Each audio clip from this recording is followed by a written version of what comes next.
ఈ ఆరాధన రోజున మీకు అందరికీ ప్రభు యేసుక్రీస్తు నామములో శుభములు కలుగును గాక. దేవుడు మిమ్మల్ని బలపరిచి నడిపించును గాక. మార్క్స్ వార్త 2వ అధ్యాయంలో ఒక వాక్యాన్ని జ్ఞాపకం చేసుకుందాం. యేసు ప్రభు వారు తన శిష్యులు ఒక ఇంట కూడి ఉండగా అనేకులు మరి ఆ ఇంట ఆయన మాటలు వినడానికి వచ్చారు. వాకిటినైనా వారికి స్థలం లేదని వ్రాయబడి ఉన్నది. మరి వారందరూ కూడా దేవుని వాక్యం వినటానికి కూడి వచ్చారు. దేవుని వాక్యం మనల్ని బలపరుస్తుంది, నడిపిస్తుంది, లేవనెత్తుతుంది, ఆదరణను, నెమ్మదిని, సమాధానమును అనుగ్రహిస్తుంది. దేవుడు మనతో కూడా తన కార్యాలు చేస్తాడు, నీలో తన కార్యాలు చేస్తాడు. జుంటె తేనెదారుల కంటే మధురమని కీర్తనాకారుడు నా పాదములకు దీపము అన్నాడు.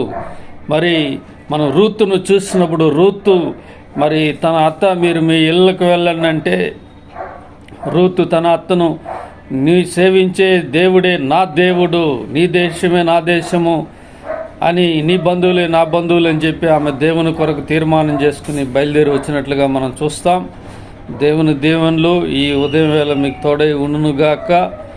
మరి ఆదివారం ఆరాధనలో మీరు అందరూ కూడా మంచిగా పాల్గొనండి, దేవుని దీవెనలు పొందండి. దేవుని కృప మీకు తోడై ఉండుగాక. God bless you. ఆమె ప్రైజ్ ద లార్డ్.